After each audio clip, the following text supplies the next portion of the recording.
Welcome back to The Verdict. Kent Myers here, flying solo again this week without Mick Cornett, although he will be back in a couple of weeks.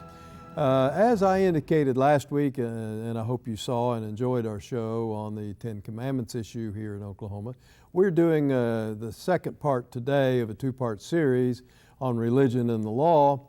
And one of our locally based businesses, Hobby Lobby and Mardell Books, are engaged in litigation dealing with what kind of insurance protection, in a manner of speaking, they need to provide to their employees when those requirements could run afoul of their personal religious convictions. We're shorthanding that as the Hobby Lobby case. We're inviting back today the two guests we had last week, Professor Rick Tepker and my partner Harvey Ellis, to talk to us about these issues. While they are only related from the standpoint of religion, there are a lot of differences between what we talked about last week and what we're going to talk about this week. So I hope you will enjoy our show on what we're shorthanding as the Hobby Lobby case, and we'll be right back with our guests and see where we go from here.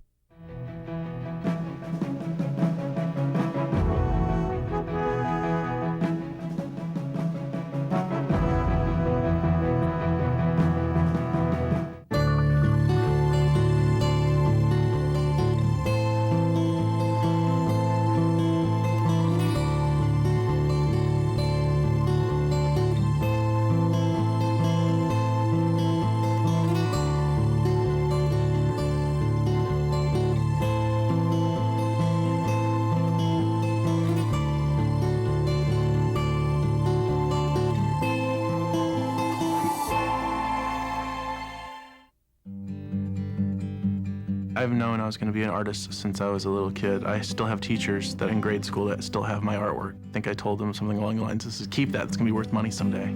I'm Justin Mader, I'm an artist, and I'm Chickasaw. My muse is the Muskokean, Mississippian art. When I see that, my mind just fills up with bubbles of ideas. My big thing right now is shell carving, the shell gorgets. My work is refined more and more until I found my own rhythm. I also do metallurgy, where I've been acid etching copper and hammering copper to make a copper repoussé. You only have one chance to do it right, so it requires a lot of planning and thought and just patience. My Chickasaw heritage is the foundation of who I am. It's the roots of where I come from, and it inspires me as an artist and inspires the tenacity of never giving up. Learn more about today's Chickasaws at profilesofanation.com. It's a North American energy revolution. We're the fastest growing source of new oil and natural gas supplies in the world. The shift to North American energy will create approximately 3 million jobs. All that money we've been sending overseas, $400 billion a year. Imagine that staying in our economy. It's a game changer. Real energy independence starts now, and it starts with Oklahoma.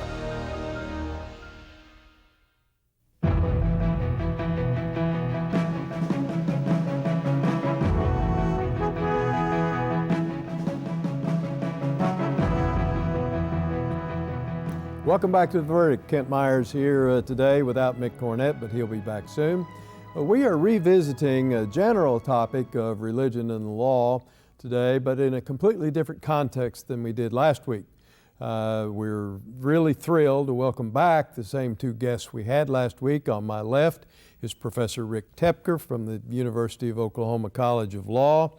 He is a faculty member and is there teaching constitutional law, among other things, and he is the first University of Oklahoma College of Law faculty member to be appointed to handle and argue and win a case in the United States Supreme Court.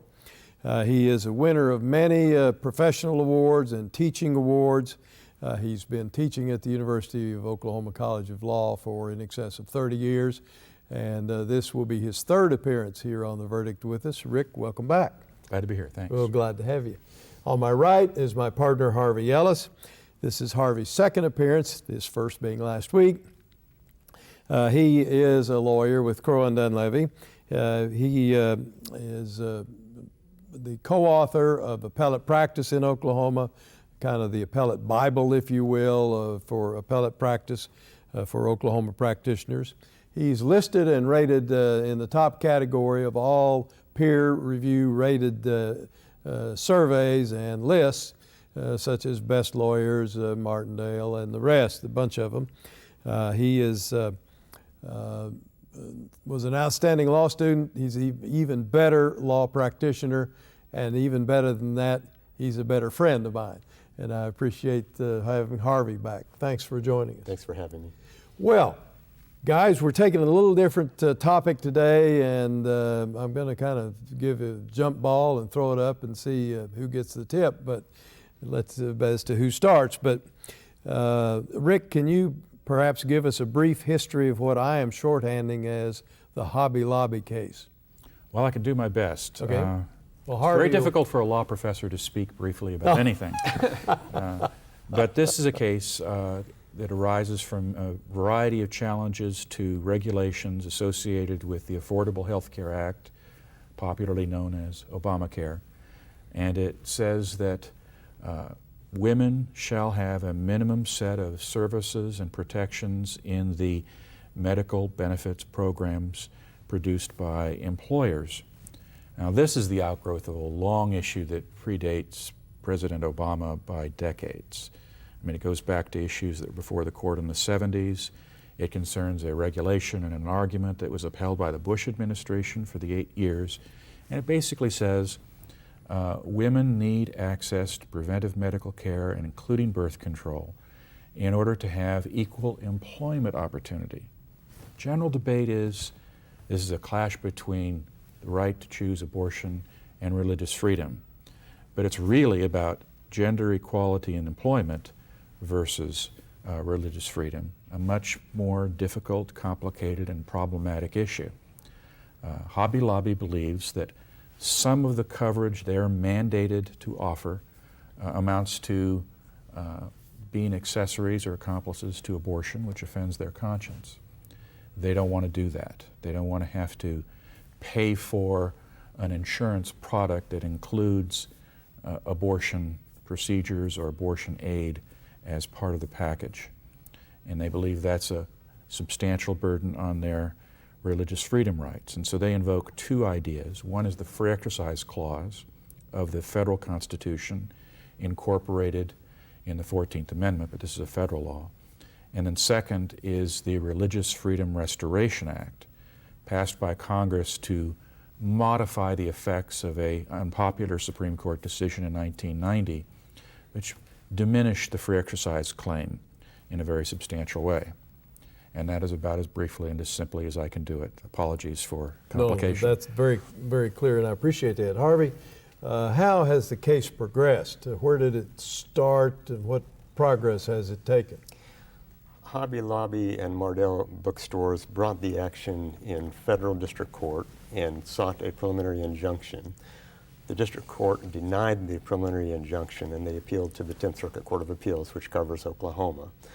The 10th Circuit... Well, the original trial court decision was here in Oklahoma. Correct. Federal court. All right, go ahead. They appealed to the 10th Circuit, and the 10th Circuit took the unusual step of hearing the case en banc. This is not just a rehearing en banc, but an initial hearing.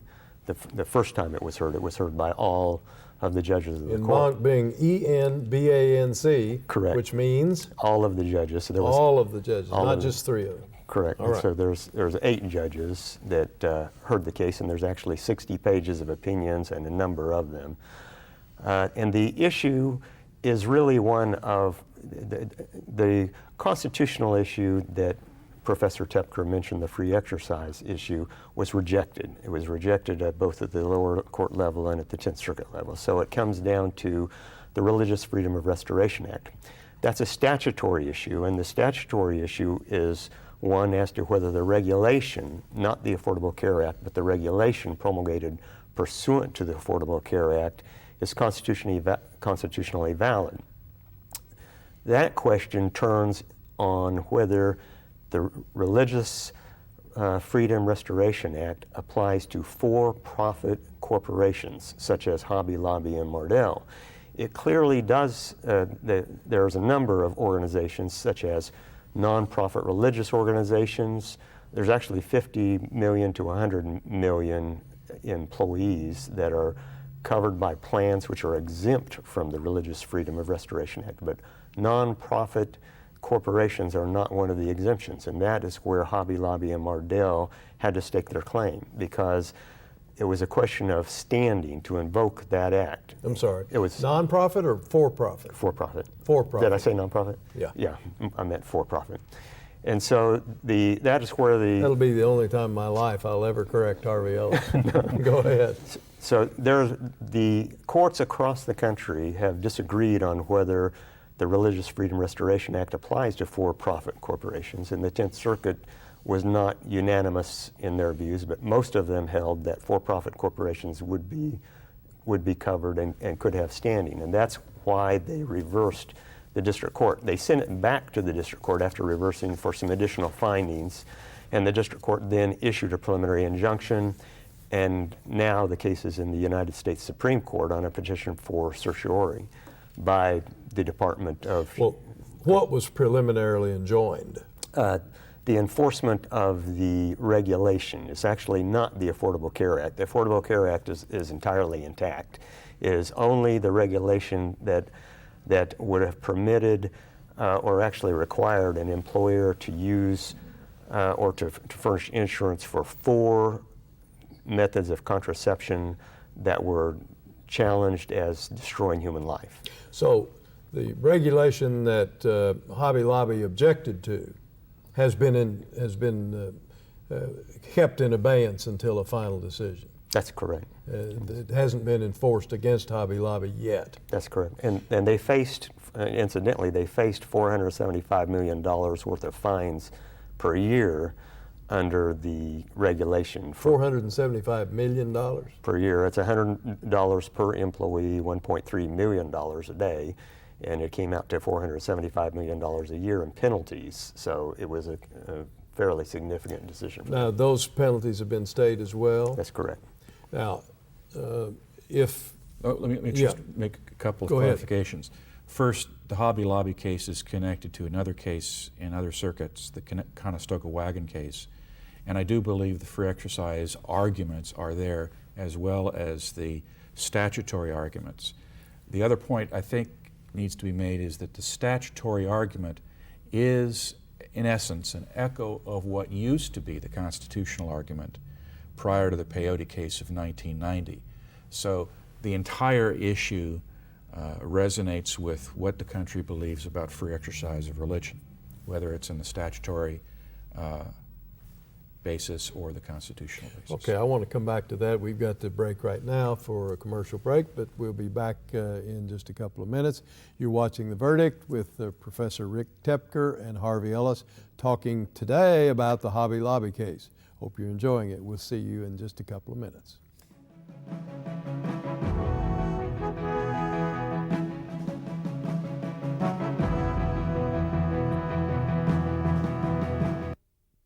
When you have something important to communicate, it becomes clear that there's a lot of competition for your audience's attention. So how can your message stand out and actually resonate with your audience? Legal Graphics has the answers. The team at Legal Graphics will work with you to plan, design, and even test your presentation to ensure your message will be heard and remembered. Call Legal Graphics today to schedule an appointment. The readiness is all. The good life comes naturally to Tulsa, where nature's beauty is matched with an eye for aesthetics. A legacy of neighborhoods graced with lawns and landscaping and handsome homes. A place that seems to have patented an ideal lifestyle. Bank First is loyal to the quality of life Tulsa assures its citizens, to the priority placed on education, culture, and growth. Loyal to builders who transform raw land into residential charm. Developers who see opportunity and add vitality to Tulsa's economy. Bank First serves both enterprise and private lives that need a loyal partner. It's how we help nurture this city's very good life. Bank First. Loyal to Oklahoma. Loyal to you.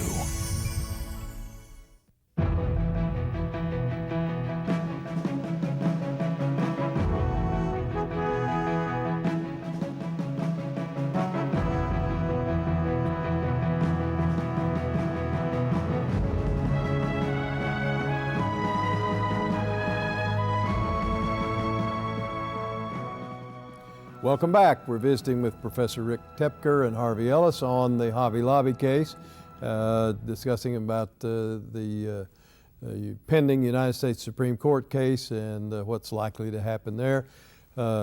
Fellows, when we took a break, we were talking about the progress of the Hobby Lobby case through the trial court and the appellate court in the 10th Circuit.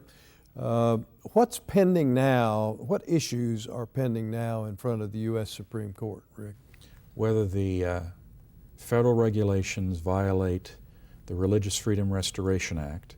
That was the basis for the 10th Circuit opinion. Right. They said that it is. That's being appealed. In the other case, they rejected the challenge. And I believe all of the challenges that were made by the parties in that case are still before the Supreme Court as part of the other case. And I believe that includes the free exercise clause.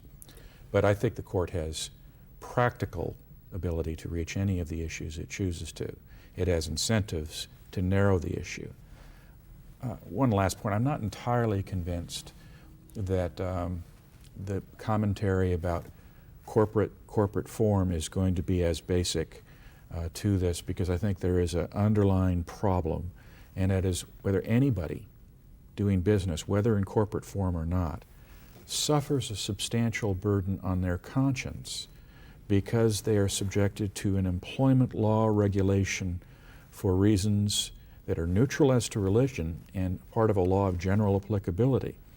The basic anti-discrimination laws dealing with employment and the basic health care laws have nothing whatever to do with religion or religious doctrine. And I think it possible that the essence of the 1990 decision will have a role to play in the debate. They may find that there's no substantial burden here. Harvey, what's your comment about that? I agree with Professor Tepker.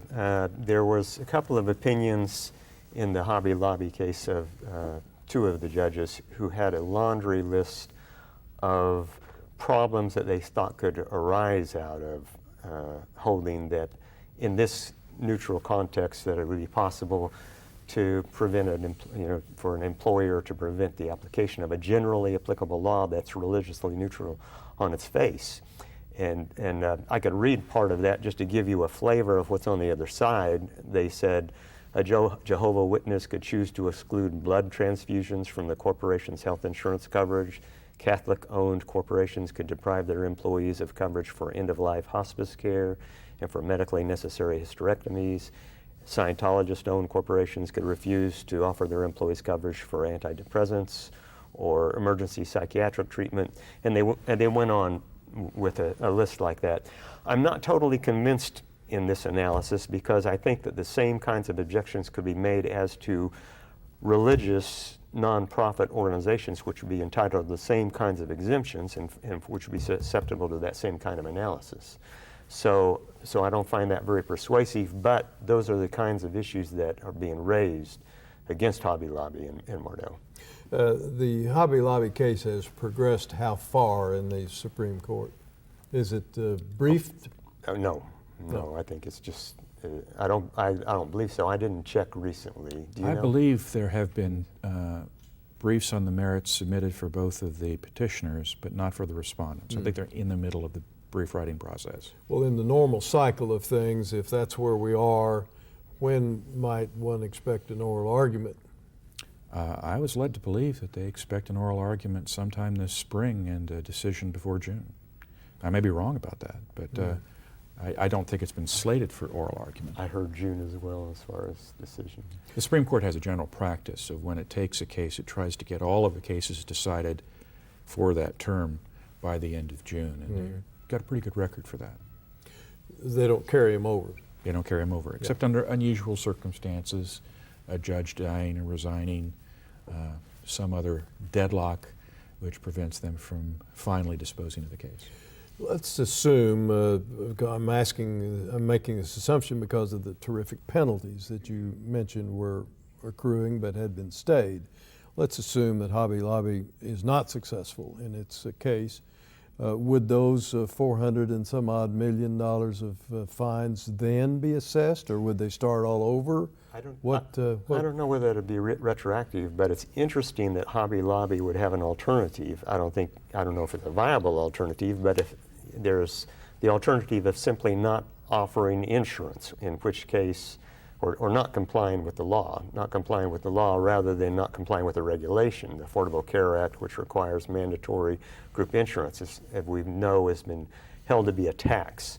And it's actually cheaper for them to have the tax imposed upon them than to comply and not grant the insurance, because the insurance itself suffers all of these enormous penalties, but the tax is significantly less, something that the opinion in the 10th Circuit pointed out.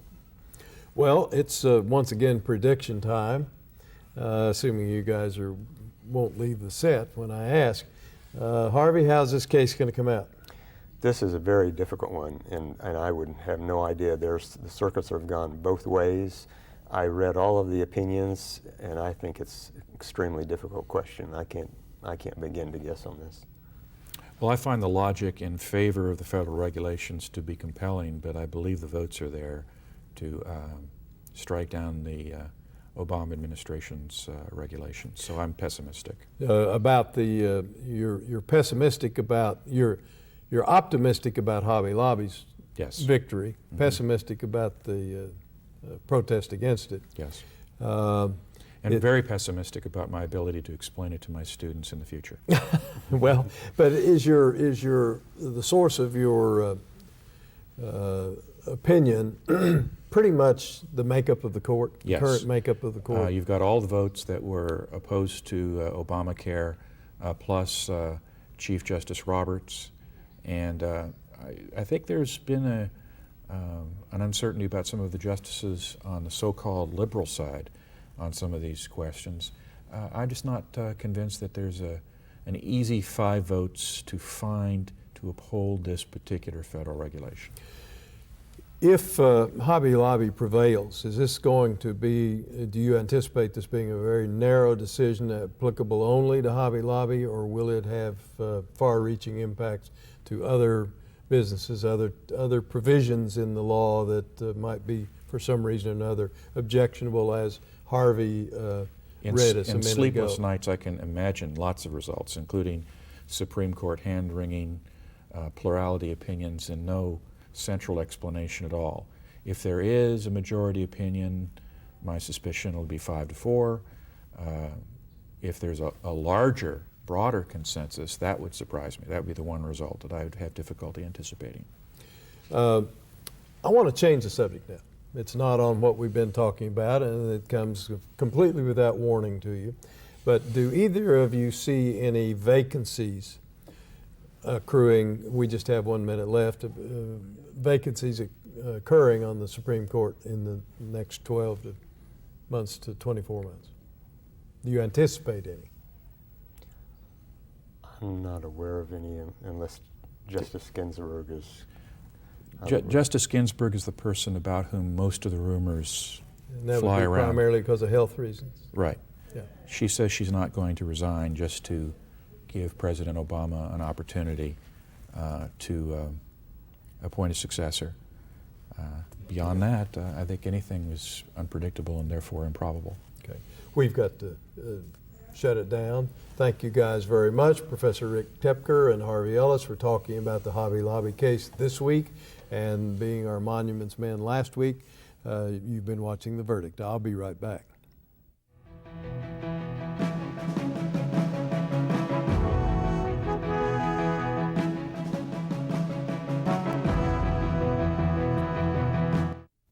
All children deserve a life of hope and love, but sometimes they experience a life of pain, neglect, and abuse. When that happens, each child deserves all the quality assistance and representation that can be offered in our legal system. For more information, call 23-CHILD. Oklahoma Lawyers for Children, helping to bring hope and love back to the lives of abused children. You will always be Mom and Dad to me. We are a very conservative family. and we believe in old-fashioned family values. We have a loving home there, and we love kids, and we have 5, 6 of our own. And but I had no idea we were going to go into adoption, but it's been very gratifying. You will always be Mom and Dad to me. The Journal-Record is pleased to be a sponsor of The Verdict. The Journal-Record, since 1903, the best source of Oklahoma business news and legal information. And for almost 30 years, Oklahoma political, government, and business leaders have turned to the McCarville Report for accurate, reliable, inside information. Visit the McCarville Report online.